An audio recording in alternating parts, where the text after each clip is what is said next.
নবনীরদনিন্দিত কান্তিধারম রসসাগর নাগর ভূপবরং। हरे कृष्णा, सभी को सादर प्रणाम। हम लोग स्कंद 4 में हैं, भागवतम के अध्याय 19। आज हम लोग श्लोक संख्या 24 से स्टार्ट करेंगे, पाठ करेंगे। एवं इंद्रे हरितश्चम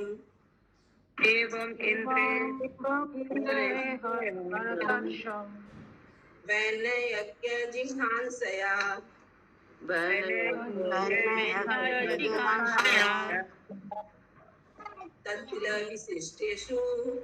तद्विल विशिष्टेषु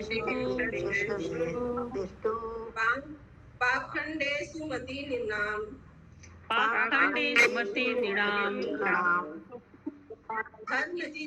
धर्म इति अपधर्मेषु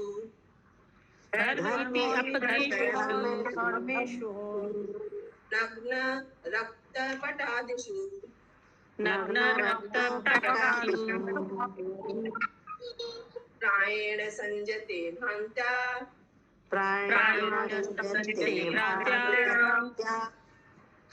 पेशलेषु च वाग्मिषु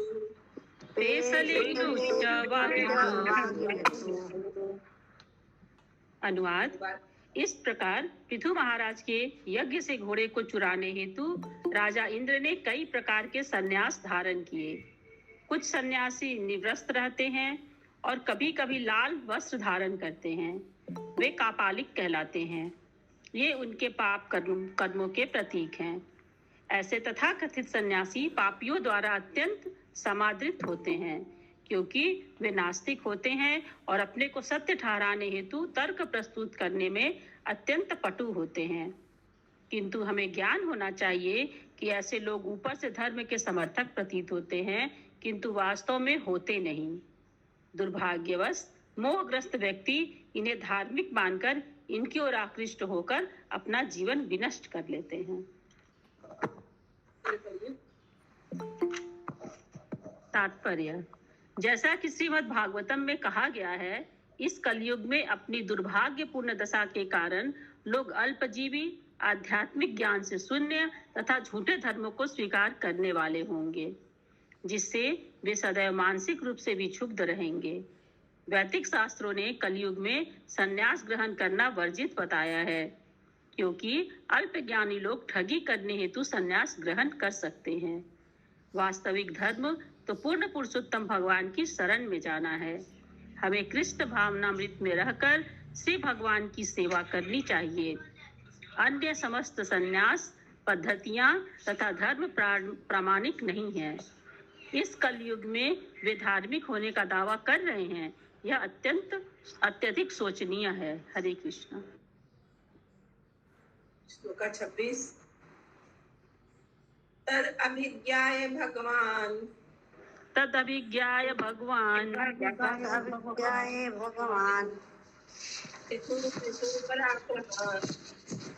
पितु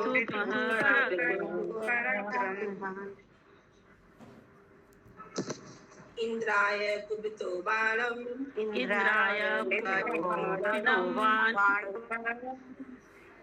आदत्त उद्यत कार्मुक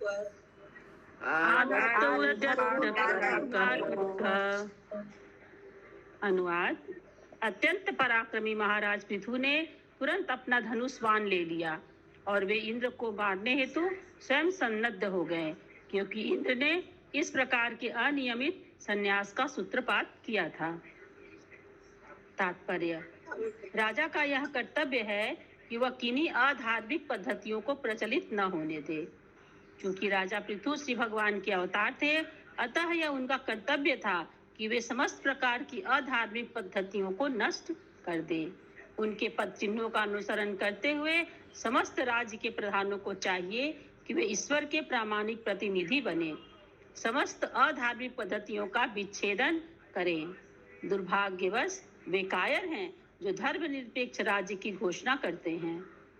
ऐसी मनोवृत्ति धार्मिक तथा अधार्मिक पद्धतियों में समन्वय स्थापित करने की एक विधि होती है, किंतु इसके कारण नागरिक सामान्यतः आध्यात्मिक उन्नति के प्रति अरुचि प्रदर्शित करने लगते हैं। इस प्रकार स्थिति इस सीमा तक बिगड़ जाती है कि मानव समाज नरकीय बन जाता है। हरे कृष्ण। तो माता जी बोलिए। हरे कृष्णा माता जी, इसका थोड़ा सा नीचे का समझाइए, तो समझ में नहीं आया। वास्तविक धर्म भगवान की शरण में जाता है, ये तात्पर्य में। हाँ, तात्पर्य का नीचे 2 लाइन, नीचे से 2 लाइन। तो यहाँ पे देखिए लिखा हुआ है, ऐसी मनोवृत्ति धार्मिक तथा अधार्मिक पद्धतियों में समन्वय स्थापित करने की एक विधि होती है। तो जैसे कि अभी तक तो वे पृथु महाराज के पुत्र उनको छोड़ दे रहे थे, लेकिन वो एक सूत्रपात किए सन्यासी का, तो ये अधर्म हो गया। इसलिए पृथु महाराज खुद उनको मारने के लिए धनुष बाण उठा लिए। तो यहाँ पे वही चीज लिखा जा रहा है कि दुर्भाग्यवश से तो कायर है जो धर्म निरपेक्ष राज की घोषणा करते हैं। ऐसी मनोवृत्ति जो होती है वो धार्मिक तथा अधार्मिक पद्धतियों में समन्वय स्थापित करने की एक विधि है,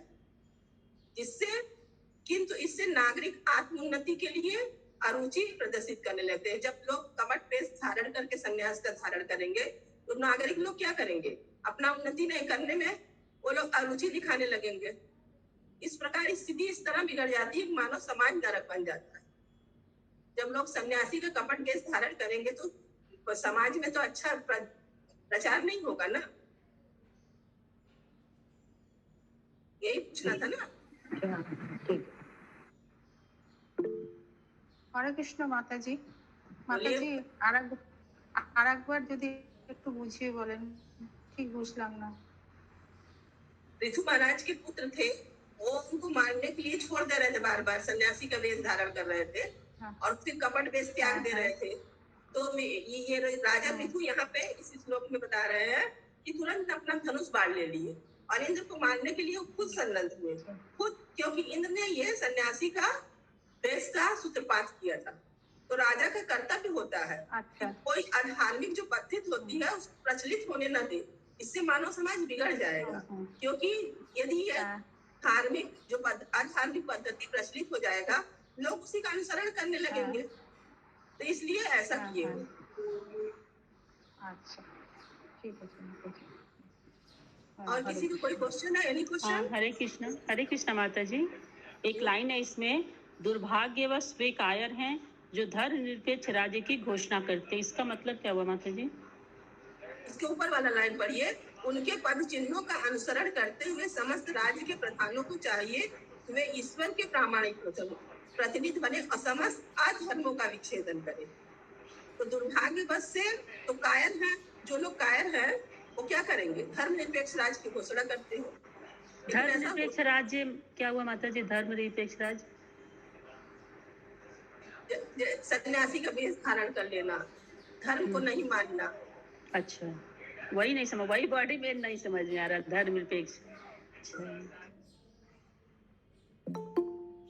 और किसी को कोई क्वेश्चन है तात्पर्य से?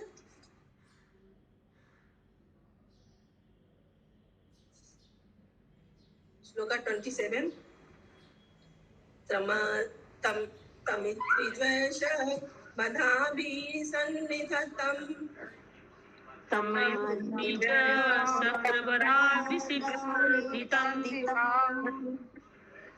विचक्ष दुष्पेक्षं संहर असंहरं सम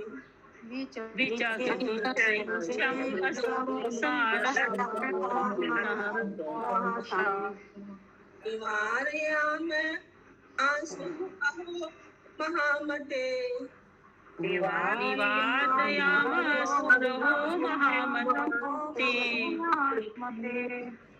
न युज्यते अत्र अन्यबध प्रचोदितात्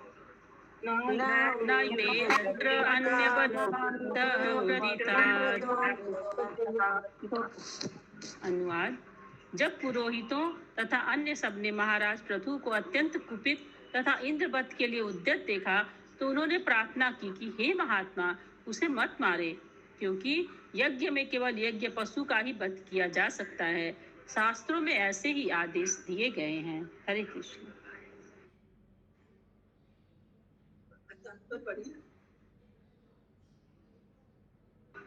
तात्पर्य: पशुवध भिन्न उद्देश्य से किया जाता है। इससे वैदिक मंत्रों के उचित उच्चारण की परीक्षा हो जाती है और यज्ञ अग्नि में डाले गए पशु को नवीन जीवन के साथ बाहर आना चाहिए।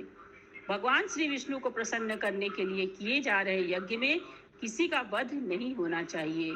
तो भला इंद्र को कैसे मारा जा सकता है, जो कि वास्तव में यज्ञ में पूजा जाता है और पूर्ण पुरुषोत्तम भगवान का अंश है। अतः पुरोहितों ने राजा पृथु से अनुरोध किया कि वे इंद्र का वध न करें। हरे कृष्ण। हरे कृष्ण। किसी कोई क्वेश्चन है? ये तो इजी था। श्लोका 28। वयं मरुत्वन्तं इहार्दनासनं वयं मरुत्वन्तं इहार्दनासनं इवामहे त्वद्वशाः तत्विषम् याहे त्वद्वशाः तत्विषम् यात् याम् उपहवे अन्तरम् अयात्ययम् उपहवैरन्तरम् प्रसह्य राजन् जुह्वां ते हितम् प्रसह्य राजन् जुह्वास्ते अहितम्। अनुवाद: हे राजन, आपके यज्ञ में विघ्न डालने के प्रयास के कारण इंद्र का तेज वैसे ही घट चुका है। हम पहले कभी प्रयुक्त न किए गए वैदिक मंत्रों के द्वारा उसका आवाहन करेंगे और वह अवश्य आएगा। इस प्रकार हम अपने मंत्र बल से उसे अग्नि में गिरा देंगे, क्योंकि वह आपका शत्रु है। तात्पर्य: यज्ञ में वैदिक मंत्रों के समुचित उच्चारण से आश्चर्यजनक कार्य संपन्न किए जा सकते हैं, किंतु कलयुग में एक भी सुयोग्य ब्राह्मण नहीं है जो मंत्रों का सही उच्चारण कर सके। अतः ऐसे महान यज्ञों का आयोजन करने का प्रयास नहीं करना चाहिए। इस युग के लिए तो जो एकमात्र यज्ञ बतलाया गया है वह संकीर्तन आंदोलन ही है। हरे कृष्ण। तो ऋषि लोग मना किए उनको मारिए मत, हम लोग मंत्र से उनको बुलाएंगे, तब वो अग्नि में आएंगे। श्लोका 29। इत्यामन्त्र क्रतुपतिम्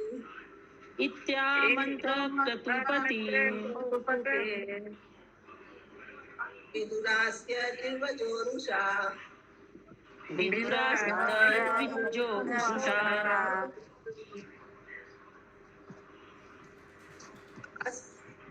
अस्य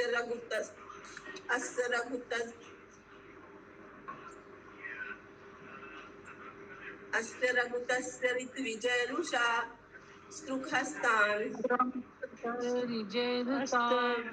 हस्तान् जुवत्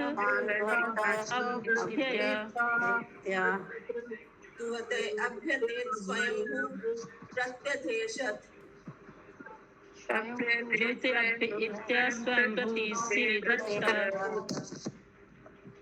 अनुवाद: हे विदुर, राजा को यह सलाह दे चुकने पर यज्ञ करने में जुटे हुए पुरोहितों ने क्रोध में आकर स्वर्ग के राजा इंद्र का आवाहन किया। वे अग्नि में आहुति डालने ही वाले थे कि वहां पर ब्रह्मा प्रकट हुए और उन्होंने यज्ञ आरंभ करने से रोक दिया। हरे कृष्ण।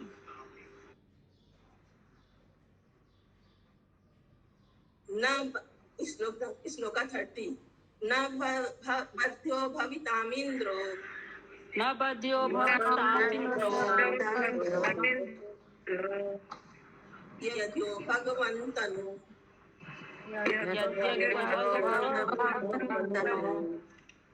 यं जिह्वासत्यगेन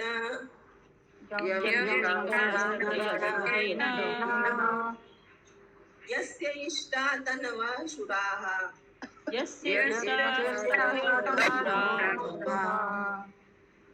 अनुवाद: ब्रह्मा ने उन्हें इस प्रकार संबोधित किया, हे याजकों, आप स्वर्ग के राजा इंद्र को नहीं मार सकते। यह कार्य आपका नहीं है। आपको जान लेना चाहिए कि इंद्र श्री भगवान के ही समान है। वस्तुतः वह श्री भगवान का सबसे अधिक शक्तिशाली सहायक हैं। आप इस यज्ञ द्वारा समस्त देवताओं को प्रसन्न करना चाह रहे हैं, किंतु आपको ज्ञात होना चाहिए कि ये समस्त देवता स्वर्ग के राजा इंद्र के ही अंश हैं। तो फिर आप इस महान यज्ञ में उसका वध कैसे कर सकते हैं? हरे कृष्ण। ब्रह्मा जी आके मना किए कि नहीं, यज्ञ में उनको मत जलाइए। श्लोक संख्या 31। तदितं पश्यत महत् धर्म तदितं पश्यत महत् धर्म व्यतिकरं द्विजा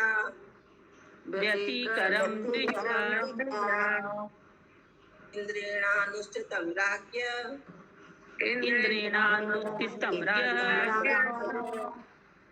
कर्म एतत् विजिघांसतः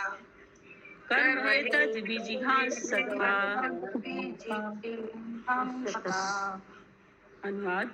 राजा पृथु के महान यज्ञ में विघ्न डालने तथा आपत्ति उठाने के उद्देश्य से राजा इंद्र ने ऐसे साधन अपनाए हैं जो भविष्य में धार्मिक जीवन की सुपथ को नष्ट कर सकते हैं। मैं इस ओर आप लोगों का ध्यान आकृष्ट कर रहा हूँ।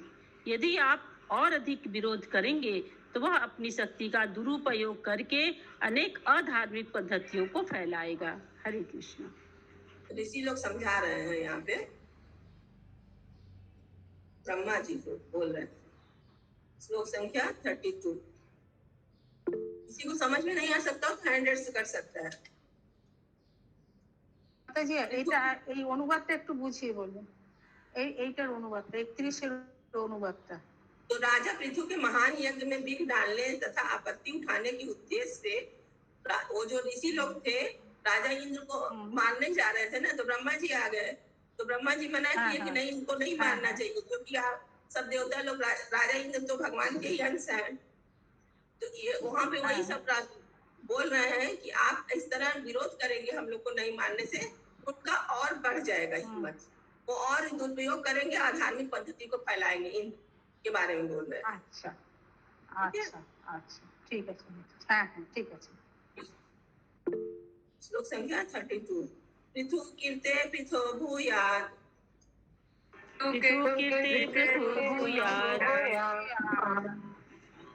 तहिर एक उनसठ क्रतु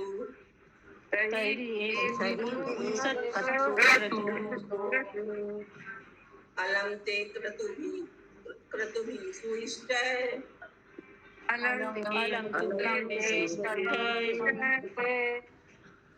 यद् भवान् मोक्षधनुभिः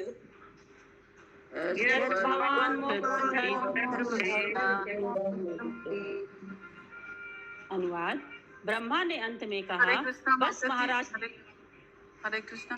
माता जी, ये क्या फैलाने की बात कर रहे हैं आप? अधर्म फैलाने कौन कर रहा है? अधर्म इंद्र अधर्म कर रहे थे ना, घोड़ा चुरा लिए थे, सन्यासी का वेश धारण किए थे।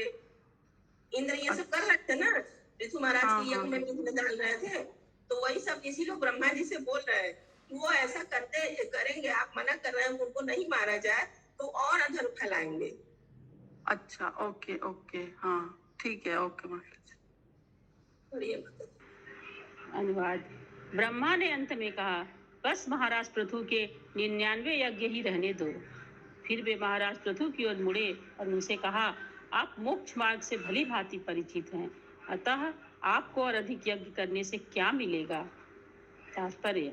ब्रह्मा राजा पृथु को निरंतर 100 यज्ञ संपन्न करने से रोकने आए थे।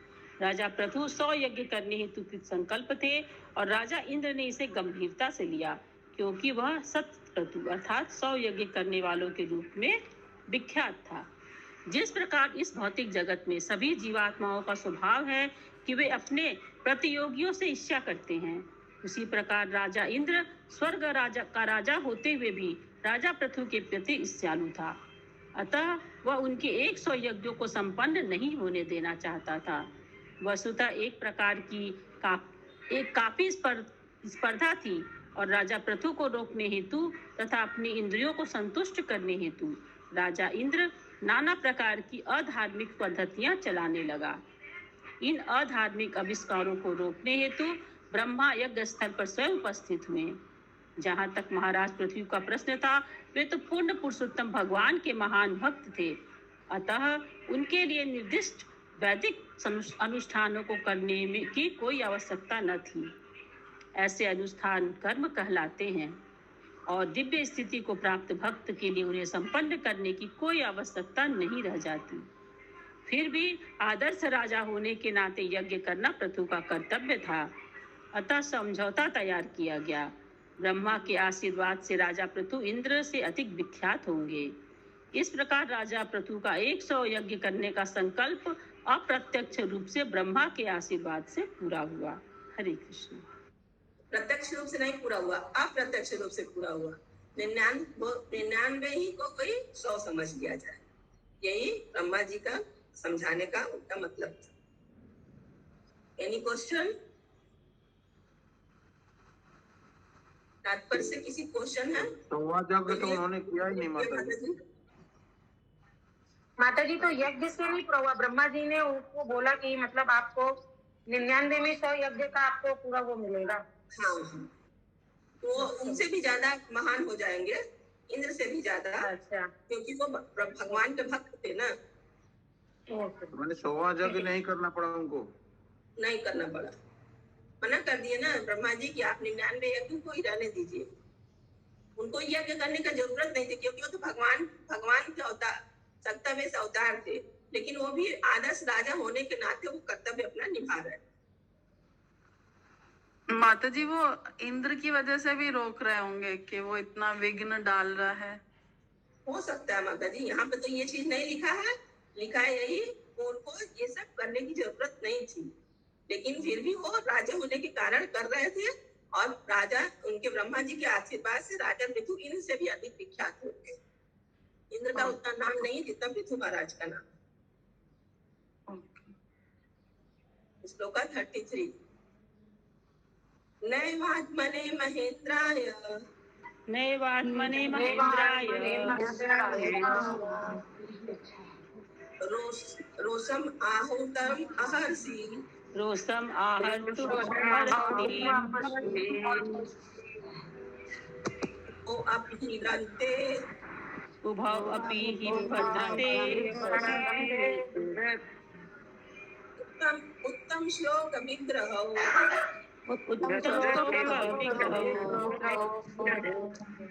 अनुवाद। ब्रह्मा ने कहा, आप दोनों का कल्याण हो, क्योंकि आप तथा राजा इंद्र दोनों ही पूर्ण पुरुषोत्तम भगवान के अंश हैं। अतः आपको राजा इंद्र पर क्रुद्ध नहीं होना चाहिए, जो आपसे अभिन्न है। हरे कृष्ण। कोई न कोई समझाने आ जाते हैं। जब दो लोग झगड़ा करते हैं तो ब्रह्मा जी यहाँ समझाने आ गए कि आप और वो भगवान के अंश है और क्रुद्ध मत होइए। श्लोक 34। मास्मिन् महाराज पितास्म चिंताम मास्मि महाराज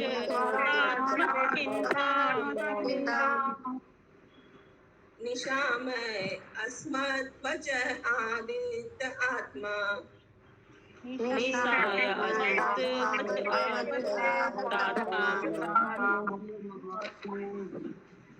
यत् व्यायत् दैव हतं कर्तुम्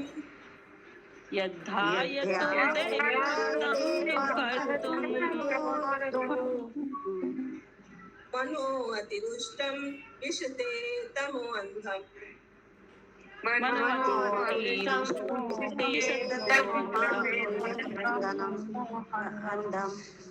अनुवाद।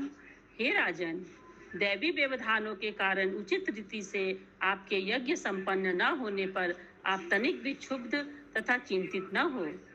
कृपया मेरे वचनों को अति आदर भाव से ग्रहण करें।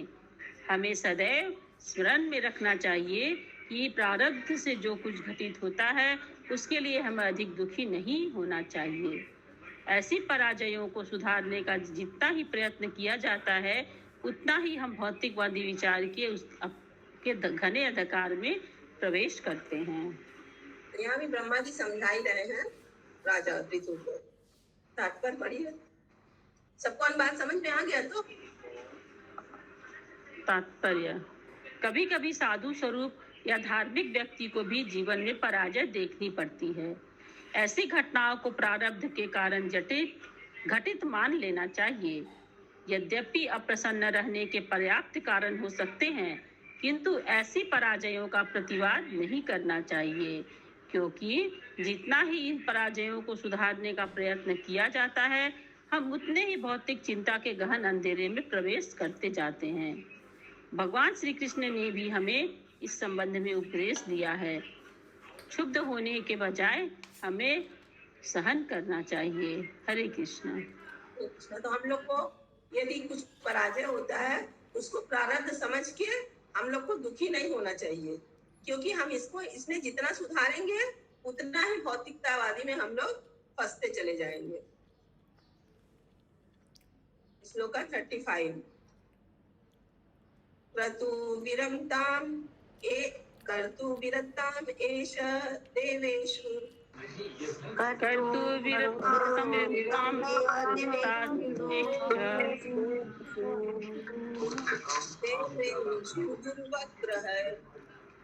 देवेषु दुर्वग्रह धर्म व्यतिकरो यत्र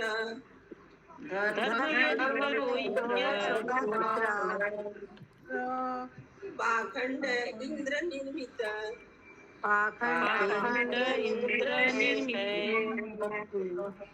अनुवाद। ब्रह्मा ने आगे कहा, इन यज्ञों को बंद कीजिए, क्योंकि इनके कारण राजा इंद्र अनेक अधार्मिक कृत्यों का सूत्रपात करने हेतु प्रेरित हुआ है। आपको भली भांति ज्ञात होना चाहिए कि देवताओं में भी अनेक अवांछित कामनाएं होती हैं।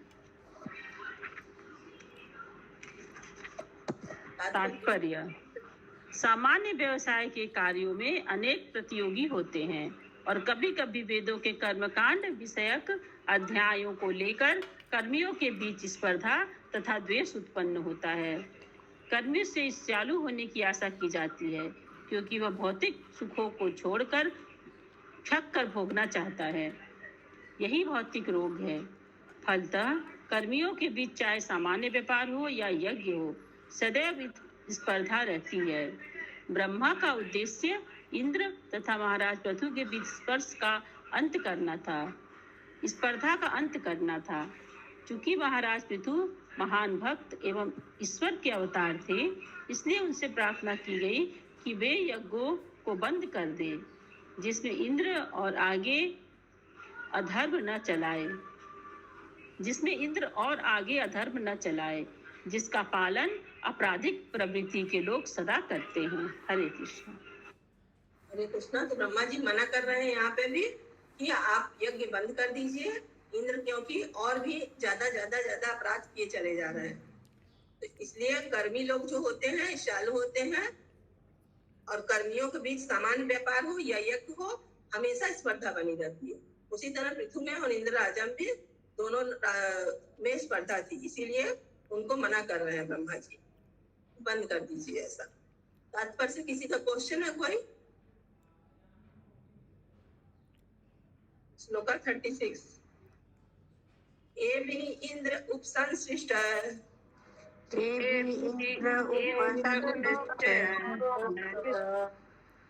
पाखंडैर्हारिभिः जनम्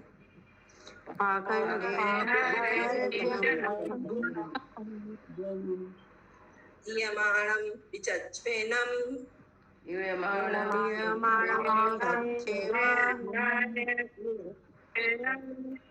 यस्ते यज्ञधुक् स्व अश्वमुत्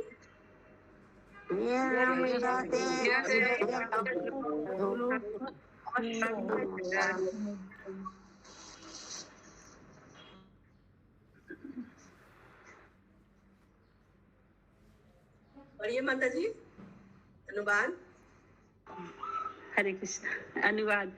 जरा देखिए कि राजा इंद्र यज्ञ के घोड़े को चुराकर किस प्रकार यज्ञ में विघ्न डाल रहा था।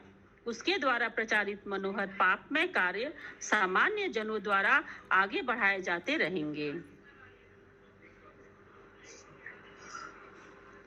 तात्पर्य।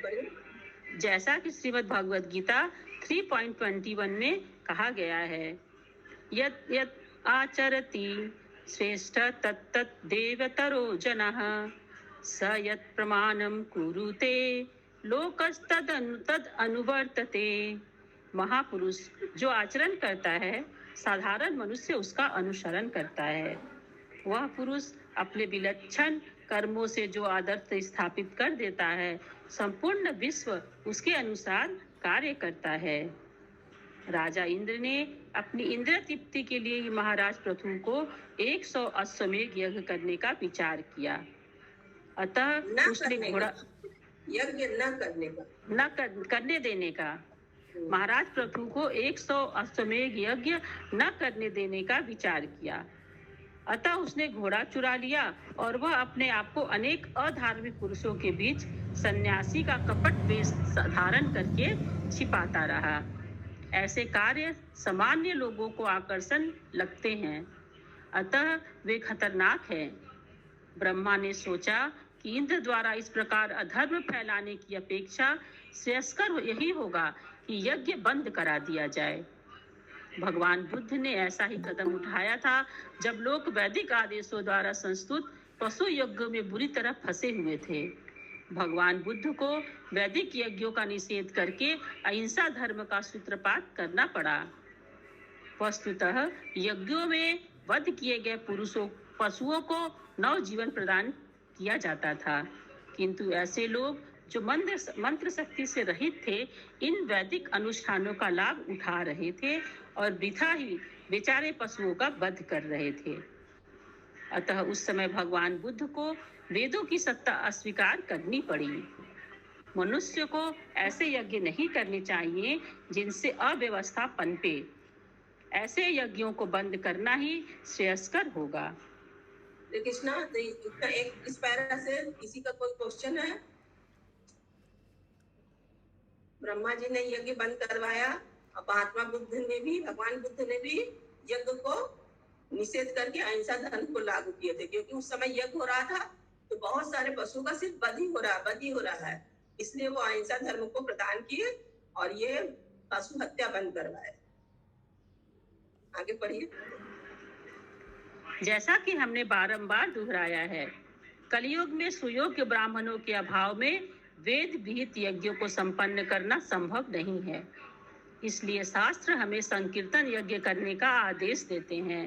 संकीर्तन यज्ञ से पूर्ण पुरुषोत्तम भगवान श्री चैतन्य महाप्रभु के रूप में प्रसन्न होंगे और पूजित होंगे। यज्ञ को संपन्न करने का सारा उद्देश्य पूर्ण पुरुषोत्तम भगवान श्री विष्णु को प्रसन्न करना है। भगवान श्री विष्णु या भगवान श्री कृष्ण श्री चैतन्य महाप्रभु के रूप में विद्यमान हैं। अतः बुद्धिमान लोगों को चाहिए कि संकीर्तन यज्ञ द्वारा उन्हें संतुष्ट करने का प्रयास करें। इस युग में भगवान श्री विष्णु को प्रसन्न करने का यही एक सरलतम उपाय है।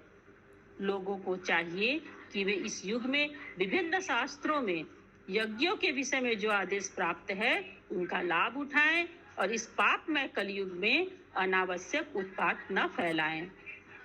इस कलयुग में सारे संसार के मनुष्य पशुओं के वध हेतु पशु वध केंद्र खोलने में पटु हैं, क्योंकि वे पशु मांस खाते हैं।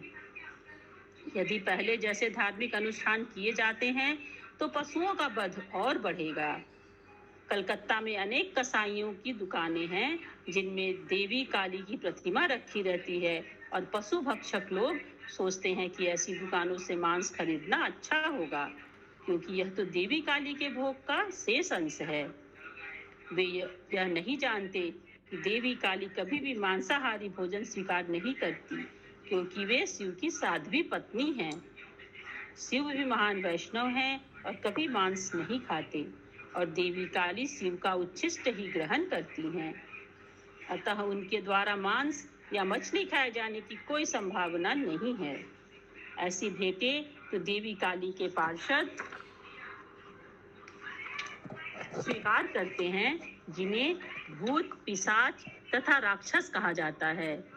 अतः जो लोग देवी काली से मांस या मछली का प्रसाद प्राप्त करते हैं, वह वास्तव में देवी काली द्वारा छोड़ा गया प्रसाद न होकर भूतों तथा पिशाचों का जूठन होता है। हरे कृष्ण।